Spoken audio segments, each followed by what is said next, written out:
is LTV. Inside Leominster is brought to you in part through the generous support of MP Crowley Incorporated and by Rockland Trust, where each relationship matters.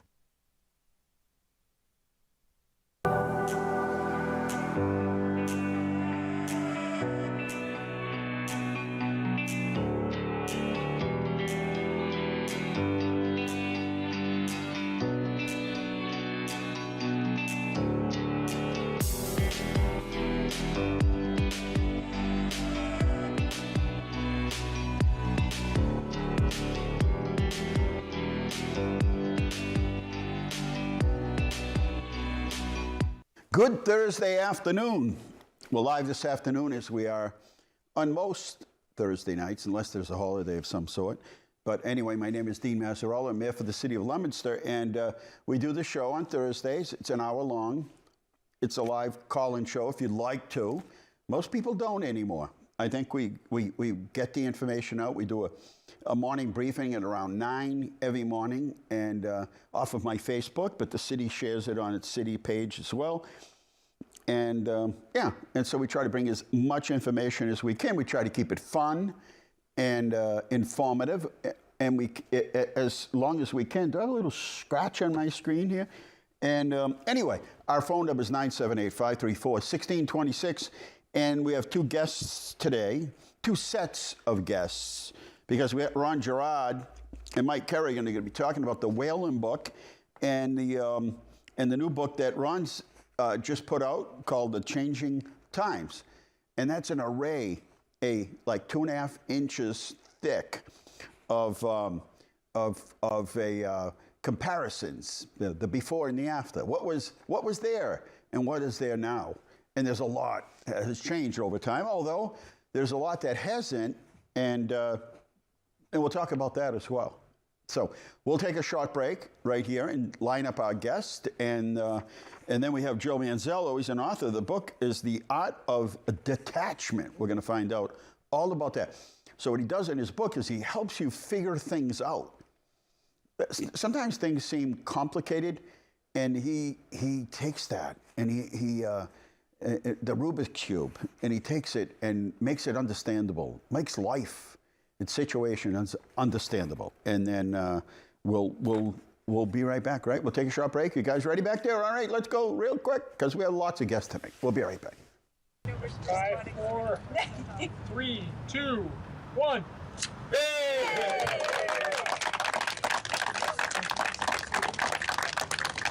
We have a little citation here we wrote up. Well, again, we'll bring all this back out. Invite everybody up next time. We'll have some food and all that good stuff. But we really want to do it. So we have a little citation here. Oh, sure. Let's get a picture. Come on, just jump in. People have been asking us, when you get watching the project, we just post the pictures, and we still have some nice weather. Typically November, December. The last 4 or 5 years have been pretty mild, and people are anxious to use it.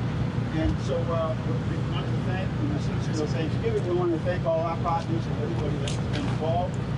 And this is really exciting. This is like a dream that we talked about connecting, the downtown. And someday we'll see soon. We'll see the downtown connection to Pittsburgh. That's really like the dream of all dreams. We talked about it, but we never really. I don't know if we really. Yesterday was Dream Destination Day or something, national something, right? And I'm like, hey, this is perfect. We have a dream that actually came true. And there's so many partners, and that's what today's all about.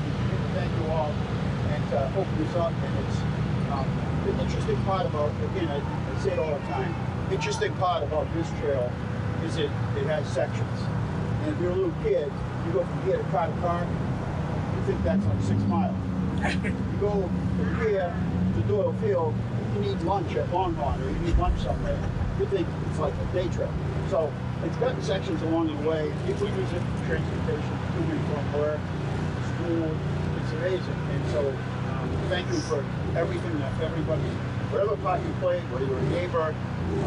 But again, the contractor did a great job. We're very happy with the work that they did, and the design folks and everything. But again, we'll come back out here do something like we did that Saturday morning at Shirley. So, but again, it's easy to go. Thanks to all of you. This is no one person could pull these projects off.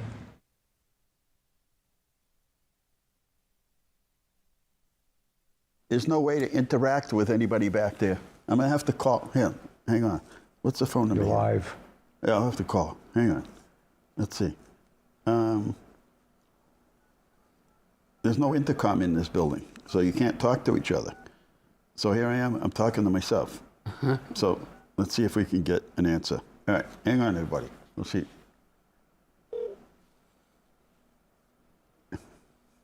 Do you know if we're on the Facebook? Inside Leominster to figure it out. Are we on Facebook? Yes. Yeah, we are. Okay.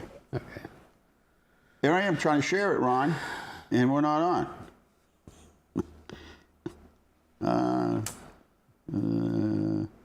I still don't see it. Okay. There we go. I'll share it now. All right, good. Because people that aren't from around here might see it on the flip side of LTV, also streams it, and so I do, but there's a certain amount of people that count on me to share it. So anyway, we're back here at Inside Leominster, 978-534-1626. Ron Gerard is with me with Mike Kerrigan, and we'll be talking first about Changing Times book, which has gotten a lot of attention, Ron. Yeah, before we talk about the book, I want to present you with the official copy. I signed it today for you. Wow, And I'd like Ron. to kind of read what it says. Yeah. So forgive me, my handwriting is like a worse than a It's doctor's. okay. It's okay. At Lancaster Street School. It says, to my longtime friend, Mayor Mazzarella, thank you for your friendship and encouragement and dedication to the city of Leominster. I'm honored to share this book with you, Changing Times, 1879 to 2025. Sincerely, Ron Gerard, with today's date. Well, thank you. That's really nice. Thank you. And that's very nice. And that's for your copy. I don't know if I can move here. It's like no. I can't get There's up no now extra line here. I got like 2 inches. I'm like restricted. Maybe I'll just share it that Well, way. thank Maybe you. Maybe you can reach it That's that right. way. Ron and I went to Lancaster Street School, both graduates of. I'll share it that way. You got I be don't know how. enough arm for that? No? I don't know how to get that to you. Maybe you can reach over to that. It's okay. I'll get it later. Okay, though. we'll get it in a Thank little you. while. But anyways, I wanted to present that to you as a gift from me to you and the city, and Thank you can Thank cherish it forever. You know, we've had such a strong commission over the years, and it seems like in a flash, you know, we lost Rocky and Pat LaPointe, and we lost Chet Carter, and we lost John Peretti. John Peretti, and Muggsy. What's that? Muggsy Pemerini. Yeah. It's like we lost them all. It seems like in a year, but it's been like 2. But we lost them all, and they possessed, amongst them all, the great qualities of the love of Leominster. They all stayed here in the city. They didn't, you know, they never moved. They always kept a connection and lived here. They loved Leominster, knew about the history, and loved sharing. And I'll always miss the days when we would have all the kids come in from the schools, and I'd look out back, and all the members of the Historic Commission would be back there. And we'd break up into smaller groups, and Muggsy would take a group, and Chet would take a group, and how excited they were, you know, to share the history about our city. Didn't at one time the guys at the commission have like one room in the city hall or something like that before they moved it to the Gallagher building? Then we moved it to the Gallagher building, but that shows how much pride there was. And at one time, I talked to them about moving to a storefront downtown where we could actually sell products, like sell, if somebody wanted copies of pictures for a small amount of money, we'd sell them to them. We could, you know, sell shirts and everything. But at the time, there wasn't much interest in it. I think so much, if you come to the Historic Commission, they're located on the 2nd floor of the Gallagher building. And they're there, what, Tuesdays and Thursdays? Tuesday and Thursdays. Yeah. From 10 to? 9 to 12. 9 and 12. 9 to 12. Yep. Okay. And oftentimes people bring you things, and they say, here, my parents passed, or I found this stuff. What do I do with it? And they give it to you. Oh, yeah. And luckily, Mike, I mean, I think you're the one that started scanning this stuff into computer. Rocky, too. Rocky started it, really, But Rocky was just, you know, he just passed not long ago, and he was just an amazing man. I'll tell you, he went through some setbacks in time, but he always he always got back up, and I'd see him walking down Merriam Ave. He insisted on parking up at up on the corner there at the parking lot, walking down the hill with his little cane. And but everybody that has passed the torch to each other on the commission have been just wonderful people, and now it's you guys taking on the torch. Well, it's funny. It's funny you said that about Rocco, because when I first met Rocco, it was around the time when we had the healing wall that came into Leominster. You remember that came in, and I was walking with him down, and he was taking photography, and I had my camera. But when he took camera photography, you never knew he took a photograph. You know, because it was so candid the way he was just going around. He would just stop for a second. Yeah. He saw it. He could see the shot. Yeah. He could see it right away. Like, that's a shot. He was just a wonderful man. So missed, you know. And I know you guys stayed in touch with him while he was and Life Care. Right up until about a week before he passed away, last time I saw him, it devastated me when I went up to the nursing home and saw him. But he educated me the whole step of the way how to put the book together. So he stayed involved, huh? He was very much involved with the project. He told me just make it my way, and I didn't copy from him, but I used his design as a blueprint. Yeah, why not? And it was a good one. He didn't see some of the final product because I had remember that last time we were here, I gave you that wonky coil thing there. I gave him something similar to that, so he kind of had an idea how it was coming along. And many of the photographs that we have in here, he took. Sure he did. Yeah. And so I also took like several generations of photography from stuff that you got from the commission. From the commission and society, you know, with the Edmund Davis collection and the Percy Johnson collection that we had scanned, and Rocco had scanned, and I had scanned, and everybody scanned. And so the whole purpose behind the Leominster Historical Commission is to preserve and for future generations, it's kind of like what I did in this book for you people, for the community. And we had our first book signing at the Main Street Cafe this past weekend, and it went really. Oh, everybody loves it. Yeah, they're like so excited. I see them running around. Yeah, can't wait to get home. Made the front page of the Sentinel. Sentinel, yeah. And I even saw one of my friends who posted a photograph with his cat looking at my book, and it was pretty funny. The article that he wrote about his story, and I sold over 150 books in it. Did you really? Yeah, in a 3-day period. Already? 3 days, yeah. Wow. I only got about 4 or 5 books left. So we're going to be doing it. You need an agent. Yeah, I know. Mike's going to be right, my Mike? agent. Are you the agent for him? Yeah. So Sign anyways, a contract. Yeah. Do you get a yes. percentage? So the Leominster High School is doing the print. Oh, they're going to print you some more? They're going to print me some more when I go back and see them again. On my next book, I'm going to have a list of the reader, like a reader's testimonial and that sort of thing, and it'll be really good. And the book price is it's $35, and it'll be a gift for you guys forever. Now there may be a part 2 coming out of this. We don't know yet, but there were some places I wanted to put in here, and I just didn't think about it at the time. Yeah, you run out of time. Or you have I to stop didn't somewhere. have the photograph I felt comfortable with from a past photograph. But I found a lot of photographs that I could have put in here, so there could be like what's called a supplement to this, like part 2 or volume 2. And but it's really well done. It's 318 pages, all past the present of your favorite locations and places of worship. I have for churches. I have the French Hill section. Why was it called French Hill? You and I grew up on French Hill. Yeah. I think you guys grew up on 6th Street. We grew up on 7th Street. And Pat LaPointe lived right down the street from us in that time frame. And so I have a lot of memories about French Hill. We have the plastic and Coleman. I could have just done a whole book on the plastic and Coleman industry in the city of Leominster. Yep. But, and I get, of course, the business, retail, and the streets. And but it's broken up into 13 sections. And you guys are going to really love this. And I really appreciate all the nice comments that you guys have been helping us out with. And it means a lot to me because the book took me better part than a year to do. Yeah, I remember. And I spent a lot of time with it. You did a good job. As much as it says changing times, some of it is what didn't change. So, for instance, the one that I point out all the time is at the corner of West, where Wickham Travel Agency was. Oh, yeah. People say, I don't understand. There was a 3rd floor there. And I'm like, but there's no third floor there now. I said, yeah. It had a fire, and they just Right. tore off the top floor. That's the way they did it. Right, right. And so there are situations in town where, like the wood block. Right. It doesn't look all that different.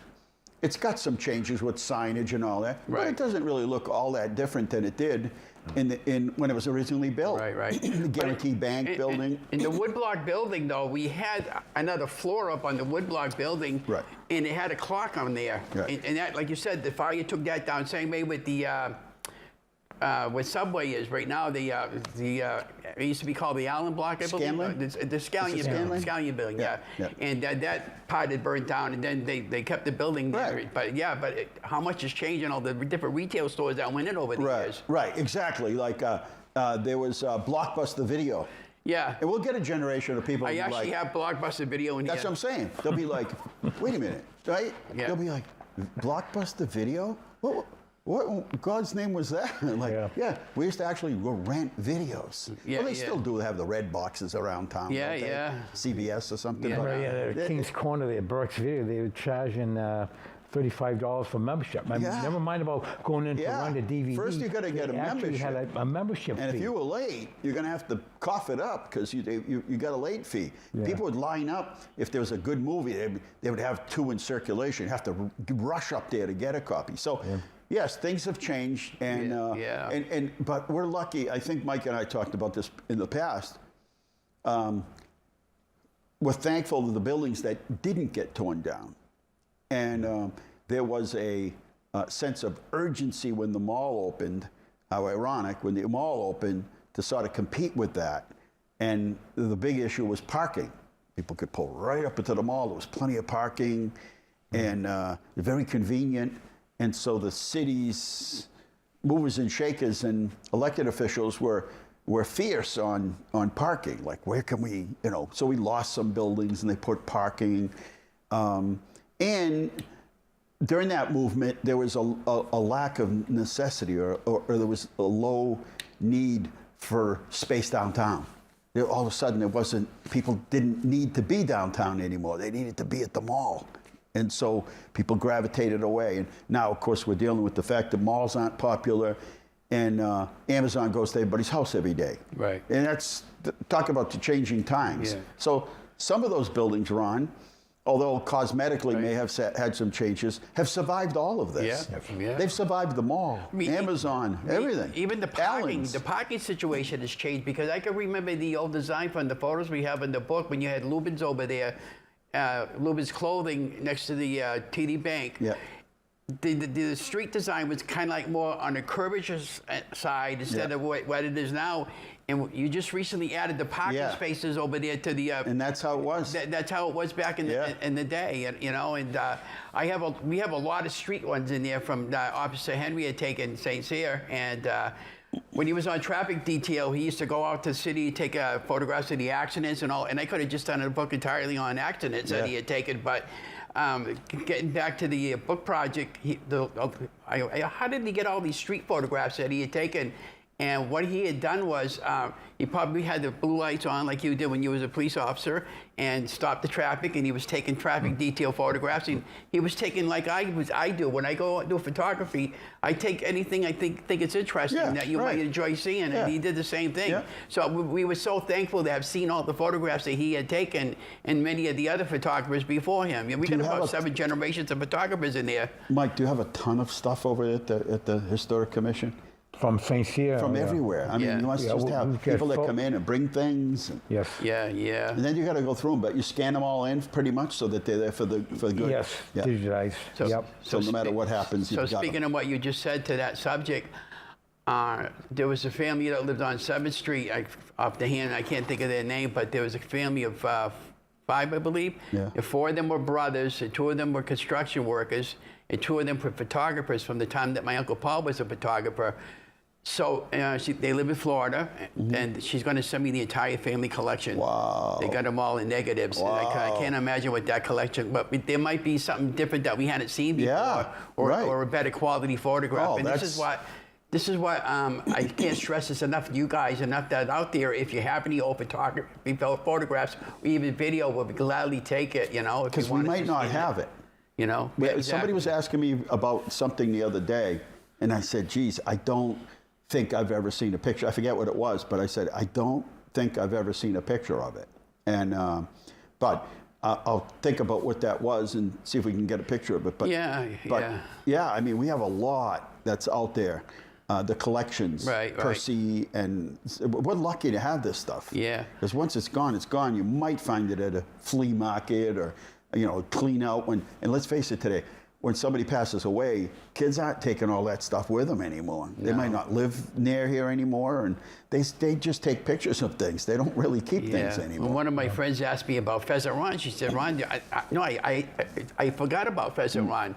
And then all of a sudden I found photographs that Henry had taken of Pheasant Run. Right. And I goes, well, okay, that could be for part 2 on the new book. You could go forever. I mean, everything. And I had to, at some point I had to determine there has to be a cutoff, you know. And I gave everybody a fair opportunity to help me out if you had any past photographs. Oh, yeah. No, you've done a wonderful job. It has to be a cutoff. And so, Mike, what are we working on at the, I know we talked about the 250th birthday of this country. Yes. And how does Leominster tie into that 250? Remember, the city of Leominster, or the town of Leominster, is 251 years this year, right? We're 1 year older than the country, correct? Yeah, the Leominster was first settled in 1740 and became a city in 1915. Yeah. So the history is there. And right now we're going to be starting a project between now and July 4th about getting what it was like. There were about 900 people that were in Leominster at that point in 1776. Some of them participated in the April 19th uprising as the Minutemen, and some of them actually stayed out under George Washington. Wow. When Washington came up from Philadelphia actually, to take command of the Continental Army, newly formed, and some of the Leominster boys actually stuck with Washington. So this is going to be interesting. Yeah. Between now and April 19th, Patriots Day? Yeah. There's so many Good. different little things that were going on, but, you know, obviously the election in Concord, it happened a full year before the actual signing of the Declaration. Right. But now that I'm on TV, I'm also explaining what was most interesting. Leominster did not even know about the 4th of July Declaration until 8 days after the fact. Right. Well, we didn't have fax machines. Right. We have internet. Right. So Exactly. word didn't get out so quick. Everything was like Paul Revere. Giddy up, on the horseback. Yeah. It took the rider 8 days to get from Philly all the way up into north central New England. That's not bad, 8 days. 8 days. Must have been a tired horse. Yeah. But what they did was the monument there, they erected for the second town hall that Leominster had in 1775. A year later, the horseback riders showed up there. And as I mentioned, there were 900 people that were residents of Leominster, and the majority of them were on the Leominster Common. And he read the Declaration. Wow. And Leominster voted right there on the spot. Wow. Yay or nay, do we remain British or do we become Americans? And it was overwhelming. Wow. We are Americans. That's incredible, huh? Yep. I remember watching the series of Adams, and he'd say to Abigail, was that his wife's name? He'd say, Yes. "I'm heading to Pennsylvania." I'm like, when you gonna, how long would it be till he get back? Like, it's not like you're going down to the corner store. Right, You're exactly. taking off on a horse, and he's going to Pennsylvania. I'm like, whoa, that's a haul. Right? It's not around the corner. I'm thinking to myself, wow. And then how long will he be there? And then when will he be back? Right? It could be months before the journey back. Yeah. So obviously horseback and horse and buggy were the primary. 978-534-1626. And Ron Gerard is my guest, and Mike Kerrigan, both on the Historic Commission, and they featuring the book and promoting the book, Changing Times, that's already sold over 150 books, more coming, and he's just about out. So the people that I find really enjoy this. How many slides do you have?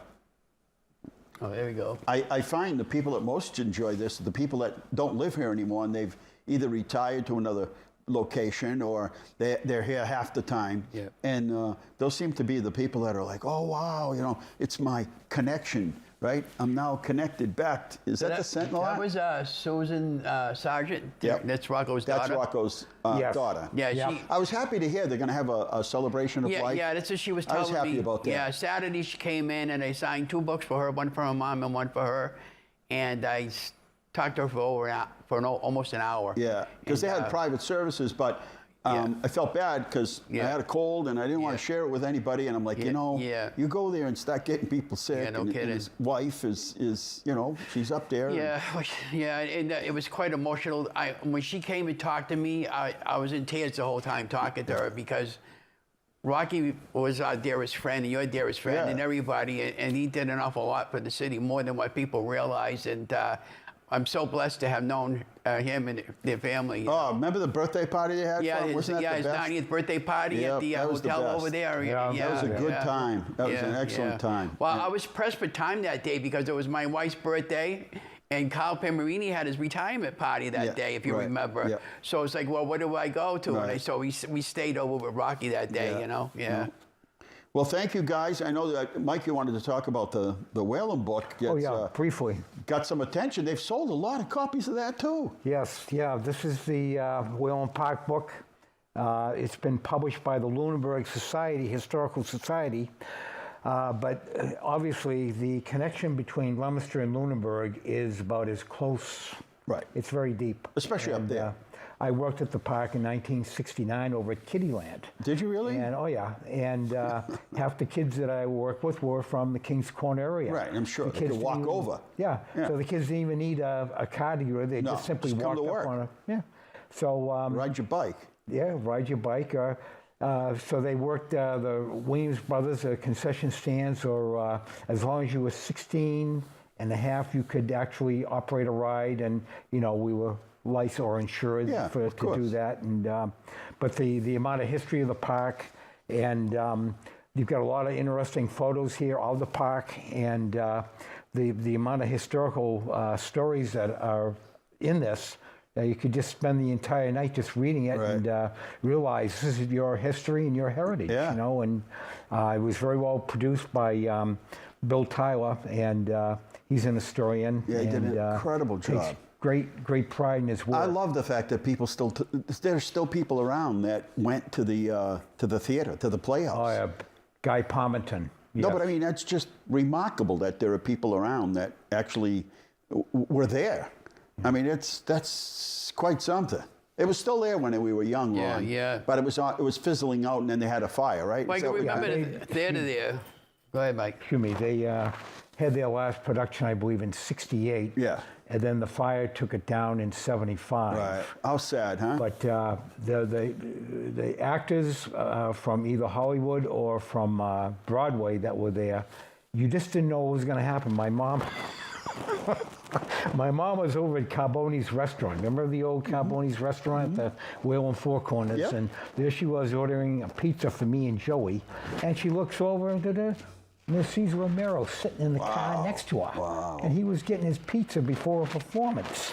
Wow. Yeah, it's just the way Whalen was. Yeah. We had Jane Mansfield there. Yeah.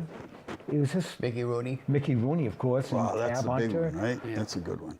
But it was just 1 week after that, Guy Palmerton, he had the connections, and so a July or August night at Whalen, you just didn't know what was going to happen. Yeah. Who you'd be running into, No, it's a busy place, July 4th. And, I think if they could have hung in there, obviously in hindsight, a little longer, the parks now they're open all year. They, in a lot of cases, they do the holidays and do lighting. There's other ways that they bring in revenue.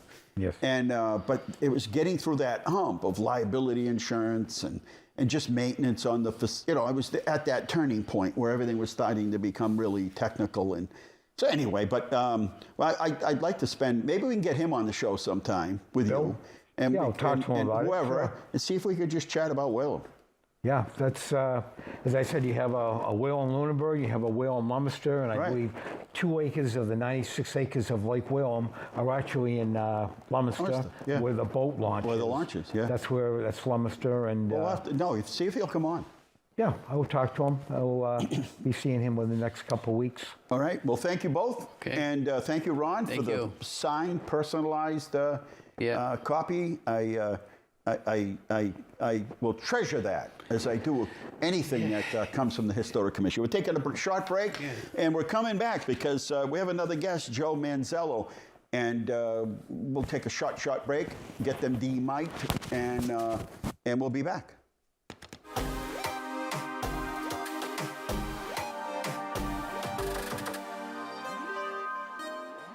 Back in middle school, we would organize all our friends to bring in food and like tablecloths and different like decorations pertaining to like whatever holiday. Yeah. It's like a whole get together. We had to like ask like the principal to like we asked like Rickard to like we got there early and like had to ask the principal to like get 2 tables of our own. Yeah, I remember I went really early because I brought microwavable pizzas one time. I forget what that was for. That might have been for... We had Cinco de Mayo, Christmas, St. Patrick's Day. I ran the St. Patrick's Day one pretty much. Only...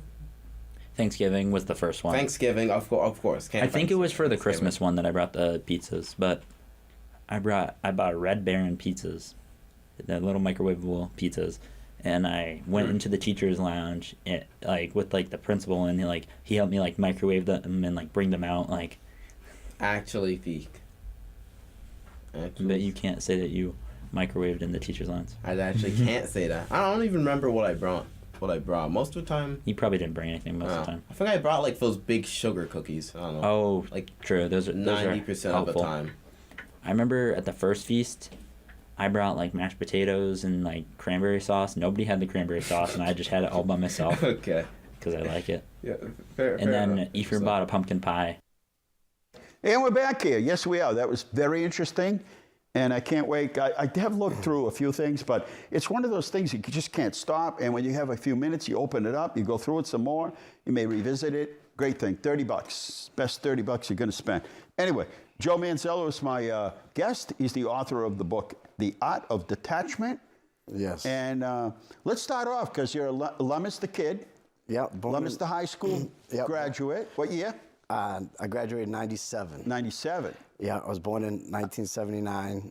My family was from Leominster. My grandfather family immigrated over from Italy in I think 1920s. Yeah.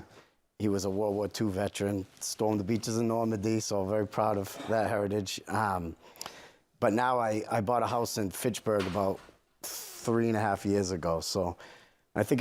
But there's something that happened between all that. Yeah, there's a few things. All right. Well, so I mean, in other words, your sports career. So tell us a little bit about that. Sure. So and actually, that you mentioned that's when I first met you. Dean, was in '97. You had come into one of the wrestling sessions I was coaching, like a youth wrestling program. Right. So we were a little bit younger. Yeah. But I remember, and I thought it was great that you came in. I think you even put one of the kids in a cradle. So. Yeah. And if you follow the wrestling still now, Leominster's doing really good. Oh yeah, they've always all the way back to Pat Mason and all those guys. Pat Mason. He's maybe watching this today. Is he? I mean, it's had a good history of Ralph Case and a whole lot of. I seen Ralph not too long ago. I seen him in Market Basket. It was maybe about 6 months ago. So you went on to further your career in the sport. Yeah, I wrestled in college. I ended up transferring a few colleges, but I graduated from Northern Michigan University, which is in the UP, so Upper Michigan. Everyone from up there, it's like they show you on the hand. Yeah. So the Upers. I did well up there. It was like Olympic training center, and I had placed multiple times at national tournaments, but I guess my best was I took 4th place 2 years in a row. And then after me, 2 other really good Leominster wrestlers, Ben Sanchez and Peter Gunarides, they ended up going up there. And then from there, they continued on to Colorado Springs. Both had stellar careers. Peter took 2nd at the Olympic trials. Wow. So that's as big as you can get. Don't get bigger. He was an Olympic alternate for London. And Benny took 5th that same year. So it's, pretty crazy that 2 Leominster guys made it so far. That's amazing. And I would like, the coaching definitely when I first went in there, I thought there was going to be like a wrestling ring, like Macho Man Savage, ready to do all that stuff. Totally and different. It's totally different. But and it's a sport. I love it. It's a really competitive sport. It's a great sport. I coach it still. I have a youth program I run over at Kelly MMA. Oh, He's over in Fitchburg. Shout out He to made it Mikey. pretty big too, right, Mike? Mike's doing great. No, but I mean, he made it big in the fighting, sport too. Yeah, Kelly, He said, "How come you don't come see me?" I said, "I can't take you guys to watch. Yeah. I can't take it. I don't like." You know, he fought in Mohegan Sun. I know. He's got a really good. I mean, Leominster Fishburne got a lot of talented he's people. like, "Why don't you come watch me?" I'm like, "I don't think I could take you watching." Yeah, you got to come in. We'll hold some focus mitts for Well, you. that's fine, but I don't want to see anybody get hurt. You know, I don't want to see anybody get hit. You know. But anyway, you came about this book, and you kind of took things and tried to make sense out of it for people, right? You try to say it's not a spiritual thing; it's just life's experiences. It's pretty raw, you know. But what I got out of it is along the way, as you grow, a lot of people tell you things, but you don't really listen. No. It's like, hey, kid, you know, buy life insurance at 20, and and hey, you know, spend as much time with your family as you can, and don't get too caught up in this, but you never really listen to all that stuff. No, unfortunately, and I think I'm actually fortunate to, you know, I'm in my mid-40s, and some people don't even get that experience until 50s or 60s. Yeah. So, I mean, that's when the light goes off. Yeah. Turns out, shockingly, I'm not perfect. That was a surprise to me. And so I'm still a work in progress. I don't have it all figured out. It's definitely not a victory lap. But writing this was kind of a way to hopefully help generally, I originally I thought it would be more for like men, but it turns out, you know, I've had some female friends tell me that it resonated with them. So, you know, basically it's about collapse and failures and, like, you know, personal setbacks, but then trying to rebuild. Where do I go from here? Yeah, like flying high in April, shot down in May. Well, you know, I always say if you're going to live long enough, there'll be some setback in life, whether it's a loss of somebody that's close to you, or a loss of a job that really meant a lot to you. There are a whole lot of things that happen in the journey through life, and no one ever prepares you for that. Right. You see, and that's the issue. And then people will give you like, hey, you hanging in there? You know, the people know how to help you. And then along the way you learn it sometimes on your own, or a mentor, or reading, or religion. There are a whole lot of places that. Yeah, I think Dean Martin said something about like experience. You know, like getting experience is, you know, something about, you know, making poor choices get you experience. Right. You know, and well, it's true. That's life. One way to learn. That's the tough way, right? Always like to learn the hard way. Yeah. Some people say, "Yeah, I had a mentor." I'm like, no, that's just a mentor is somebody you listen to. Right. And for all the rest of us, it's just trial by error, making mistakes, wasting money, you know, just wasting time, which is, you realize at a certain point you're running out. So give us an example in the book of what we can see. Well, you know, just give you more of an idea from me. So I you know, came from not a big rich family or anything like that. Just Humble beginnings, working class Yeah. people. And you know, I've always been really ambitious, which is a double-edged sword sometimes. But I had, you know, went to college. My wrestling had helped me, you know, just life lessons, like you said. Like, some people don't ever experience, you know, the losses or the failures until they're, you know, it's the first time when they're in their 40s or 50s, and there's a lot of, you know, it's really hard to come back from that. But I think through wrestling, you know, you deal with failures and how you respond to things. But, you know, I've always been really ambitious. And, you know, like 10 years ago, probably 2015, I had started a trucking company. I had never even driven a truck. I didn't even have CDL. And where I got the idea was I was running fitness centers out in Chicago. And I remember this Polish guy would come in and he'd like hit the heavy bag and stuff. And we started talking, and he started training him one-on-one. And he showed up with like a really nice Corvette. And I was like, oh, geez, you know, that's nice. And I want some of that. Yeah, he just told me he owned a trucking company, and that's how, you know, he had made his money. And I started listening to him a little bit, and I was like, oh, maybe I never got the CDL to become a truck driver. I did it more just for the business end of it because I've always liked business, you know. Doesn't matter what it is, like sales and business. And then I went out and bought a truck. I got my CDL, bought a truck, and started driving. And, I spent probably a year in the truck, which was tough because I had a baby at home. But learning the business. Yeah, learning the bit, like in the trenches. And you got to provide. Right. Yeah. Right. And then from there, I just got really ambitious and just, kept growing. And, we were booming about like 2022 is when things kind of went a little bit off the rails. I'm sure you've heard, people grow too fast and stuff like that. So yeah, you got insurance, liability insurance. Well, insurance was a tough thing. That was workman's comp, all that stuff. Unemployment insurance, and then you got to make sure your customer pays you, right? Chasing money, it was a lot. But I was saying, like, I didn't come up with the same, but there's a difference between like generals during peacetime and generals during wartime. Yeah, it's easy to say, we should do this. Yeah. And then it's like, okay, it's wartime. This is what we got to do, right? And I was just used to chaos, and that's why I operated good. I was good under pressure. But things, like in business, you make 10 good decisions, and all of a sudden you make one bad one, and it can wipe you out. So I kind of, I got caught in a tough spot there, so everything had kind of collapsed with that. And then while that was happening, I had some health issues. I'm the type, like the older times, never go to the doctor. Right. So I had lost about like 35 pounds. And I still to this day don't know what it was because I never went to the doctor. Really? No, I never went. Never got blood work, nothing.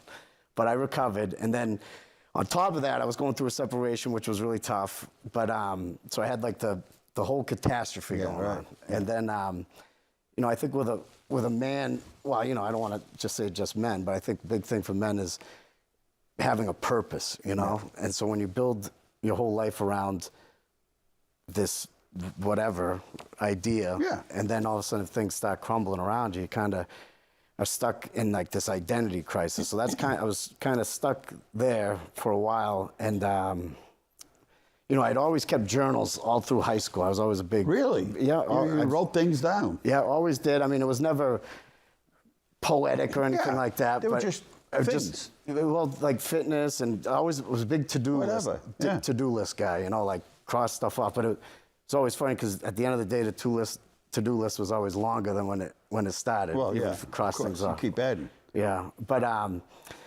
so then I just started writing stuff down, and it was cathartic for me. And I had been, a voracious reader since my 20s. Like, just loved reading. So, I was like, oh, maybe I can form some of these ideas, and then this is the result. I guess of it. so. And I've got a bunch of other half-baked ideas, but this was... let me ask you this, right? Through your journeys, aren't you always amazed at the people where nothing seems to bother them? So they built the business, they worked really hard, the thing collapses, and they just like, pass the salt. Okay, let's just move on to something else. We'll try this again. Yeah. I'm amazed by those people. Like, you have to be resilient. It is something, I've considered myself resilient, but, it took a little while to get kind of... Well, because you beat yourself up and you realize there's no value in that. Right. Like, it's good to learn from your mistakes. Yeah. But at the same time, how much time can you spend, agonizing over what didn't go right? There's a such thing as, get the journal out and write down what went well, what went wrong, and move on. But that's not, the tendency, the human behavior is to beat yourself up. Right. And just beat yourself up some more and beat yourself up some. And some people are just programmed to like, okay, well, tried that, I did my best. Yeah.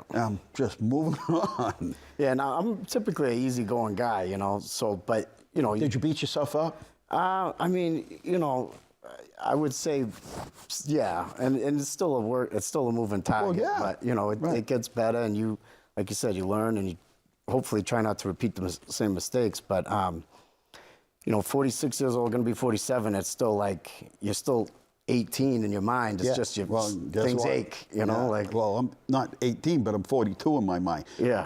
One of the best things, and I had walked into a coach at the high school, I just walking through the school, and I bumped into their soccer team. Yeah. And I said, as skillful as you possibly can, I have nothing to add except for, do you remember Tom Brady? And they all looked at me like, who? Like they didn't remember geez, the flight gate. crazy. Wow. Well, yeah. Yeah, that's how fast it goes. They don't remember the flight gate, or whatever they call it. Yep. And I said, when Tom Brady ran back into the field when he came back after that, I said the crowd went crazy. Yeah. They were so happy to see him back. It's their legend. They tried to take him down with this scandal and what. And so at the end of the game, they said, Tom, the audience went crazy. That must have felt so good. But he goes, as much as I appreciated it, and later on, I'll get a chance to watch it, and I just so much appreciate it. But I don't have so much energy. And I put my energy towards the game and winning the game. And I thought to myself, how many times are we trying to put all this stuff? But the ability for, especially boys, I say this, to focus. How do you focus? Like, who teaches you how to focus on what's important in the moment? How to block everything out? See, I think in sports, the real part of the trick is blocking everything out. Yeah. Blocking the supporters and just blocking everything out and just focusing on where you're at. That's a hard thing to do when you're in front of 60,000 people at the stadium and millions of people at home watching it, and you're supposed to block all that out and not get nervous by it. Right. That's concentration and focus is nothing anybody teaches you. Yeah, and I think, to be great, and I think maybe Joe Rogan said it something like, but like greatness and crazy are next door neighbors. Sure. And they share sugar together. But that's a like talent. Yeah. That's a skill set that nobody teaches you. Like, hey, listen, kid, you got to focus. You're going in there, you got to be on the mat. You can't be worried about what your girlfriend or boyfriend or significant others think. Your parent, no, you got to focus. You take all your skills, you block everything out. That's another easy thing to do. You get caught up in the moment. He could have went out there and, thank you, and lost focus, the repetitiveness of the plays and what he's going to do in this situation. All gets lost. So he said, I just had to focus on one thing. I'll go home later and I'll watch it. And I certainly appreciate it. What a skill. Because I know what he means. I'm one of those people, I get nervous in certain situations. And then I'll be like, okay, just focus. Just focus here. I think if you've had enough conversations with yourself and you've been put in certain situations where you really got to look in the mirror, and have hard conversations with yourself, then you start to really trust yourself as far as when you get in a similar situation, you're like, all right, we've been here before, let's focus on let's getting out of this, So where do you go from here? Are you comfortable? Are you happy where you're at now? Are you comfortable? I don't think happiness is like, one of those, I think it's like kind of a fleeting moment, for a man. I think it's like to be useful, I think for a man is like when you can be happy. So, right now I'm doing good. I'm doing project estimates for Brian M. LeBlanc Roofing. I had to plug them. So if anyone needs roofs, that's what I'm doing right now. But then, this is my, I've been doing this, relentlessly for probably like a year and a half. Oh, like good for you. as far as like, everyone likes sports and everything, but when I'm not at the gym or working, I'm just sitting and writing and trying to do stuff like reading. Does the gym make you happy? Yeah. Does writing make you happy? It's therapeutic. It's cathartic. Right. It's good. And generalization. Yeah. I say to people, sometimes people complain like, "Are you happy?" I'm like, "Oh yeah." I just want to take the temperature to make sure that people are happy. All right. So how do people get this book? The name of it is The Art of Detachment. Yeah. So, I went through a publisher and like an editor that they kind of. That part is like a learning curve, for sure. It's a business. Yeah. So. Good. We got some pictures here. Yeah. I don't know if that guy looks familiar. I know he is. Yeah. I might have added about 10 or 20 pounds of lean muscle mass on there, but it was bulking season. But yeah, you can get it on Amazon. You can get it on Barnes & Noble. And I think the SPAC thing, something, I forget. It's out there. And then hopefully I can set something up and around town and Yeah, get you a book signing. get a book sign or something like that. Good for you. Yeah. Hang in I'll there. go We're over to gonna the coffee shop. I was over there the other day. I forgot how nice it was. Oh, good. Yeah. Good. Got a big sweet tooth, so. Yeah, well, join the club here. Let's do some pictures of the week. Hang in there, don't go anywhere. Yeah. If anybody needs the MBTA train schedules, we have them at City Hall for you, and they're in every language you can imagine. This thing folds out into like 30 different languages, tells you how to use the train, when to get it. Let's do pictures of the week. I know we missed out on some of the other things, but that's okay. We had great guests today, and yeah, let's do pictures of the week. I never know what these are, Joe. Well, that's great. So it's let's see. Oh, nice. Hey, thank you to John. We had the emergency management warming center up. We put a call out to people that might be able to help us. We called the scouts, and in comes John, one of the nicest kids with the best smile in the world. And thank you. John showed up, and he showed up in his scouting uniform, and we really appreciated it. Storm cleanup. Let me thank the DPW. They've done a fabulous job. Those guys have been out there. They go home, they sleep some hours, they come back. They were out at 1 yesterday morning. They were out at 3 this morning. They'll be back at 3 tomorrow morning. And just doing a wonderful job. And they've got some great equipment and great employees. And they gelled as a team. And so we're trying to get to as many sidewalks. But you may have gotten 2 feet of snow, but the amount of snow on the sidewalk is like 3 and 4 feet. And it's all that stuff that's been like mixed with salt, and it's heavy. Anyway, we're out there, and we're going to continue out there. And yeah, they've been out there for days. Today they started removing high piles from some of the intersections and also downtown. Biggest snow pile in years at City Hall. There's Nancy Weeks. And that pile's gone. Last night they came in at 1 o'clock or 2 o'clock and removed it all. 36, there's the famous snowman. I don't understand. This snow did not compact.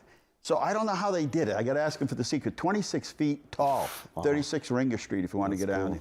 And congratulations to those at Workers' Credit Union opened another Workers' Credit Union up there near the Kmart Plaza. We call it Kmart even though they're not there. The Twin City Plaza. Across where like Five Guys is and all that area there. So great temps. The ice rink downtown is open, and we'll be adding a little water each night to kind of level it off. But great temperatures. This is the longest. Normally at this time of year, we usually got better ice in December, and then it warms up. And don't forget, thanks to Ocean State. Go to Ocean State and they ask you if you want to round it up, or they have these things where you buy crazy deals, and they donate a coat to the veterans. All those coats that were there are piles. There's Clear Path for veterans helping out, are going to be distributed to veterans. So that's wonderful, great. Wonderful, wonderful. Wow. You want to talk about a throwback? Wow. Who are those guys? Oh, no kidding. That's me. Wow. And that's Al Gore. And that's President Clinton. Do you know what year? I don't know. A while ago. Yeah, because that's what I remember, 97. Right. I haven't looked like that in a long time. And don't forget, this Monday, we're going to find people who are interested now in how long is winter going to last. Joe, we're going to find out on Monday because the flamingos are going to go in the ground. At 8 o'clock, come downtown, and we're going to see if the flamingos, at 8 o'clock in the morning, Monday, we're going to see if the flamingos see their shadow, and that will tell us exactly how many weeks are left to this winter. But I must admit, it is pretty out there. It's beautiful. It is. It's cold, but not a big fan of winter, but... So anyway, Joe, just to give a little background, we'll close out. Your father's name was Joe. You graduated like 74, 73, somewhere around there? Yeah, I don't know when you graduated. It was around then. And your mother, her maiden name? Craig, C-R-A-I-G. Yeah. That's my Irish side. That's mostly in like the Lunenburg, Shirley area. Yeah. So. And your grandfather, was he a Joe too? Italio. Italio, yeah, that's right. Yeah, you told me that. Italio Joseph Manzano.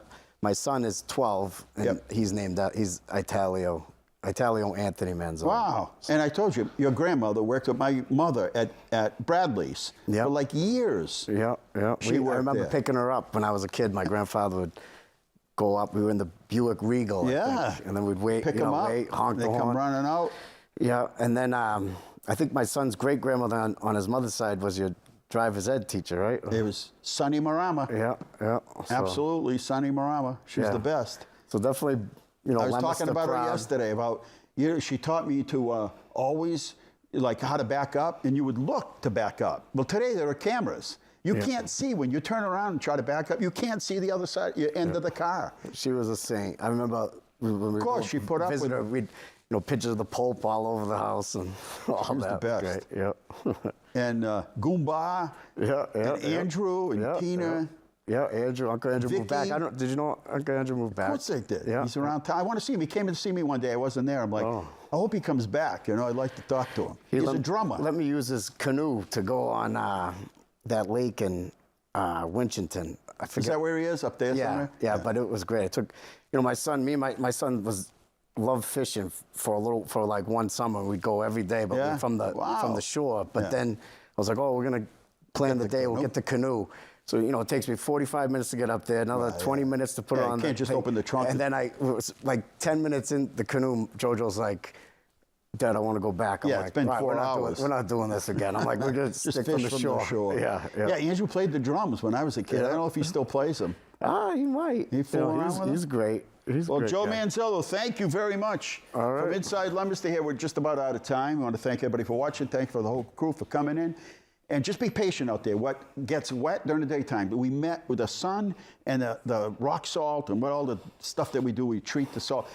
It melts a little, and then at night freezes, then we come back out in the morning. It's just this revolving door, and we're not going to get into the temperatures into the 30s till next week. So just be patient, slow down, make sure you get good tires, but most importantly, good patience. Good night, God bless you. Remember, the world is run by those who show up.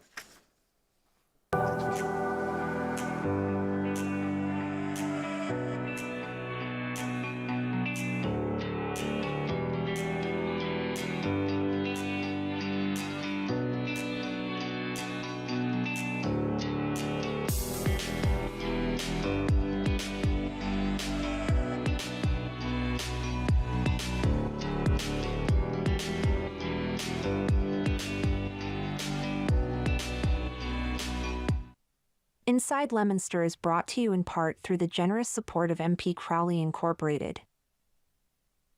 And by Rockland Trust, where each relationship matters.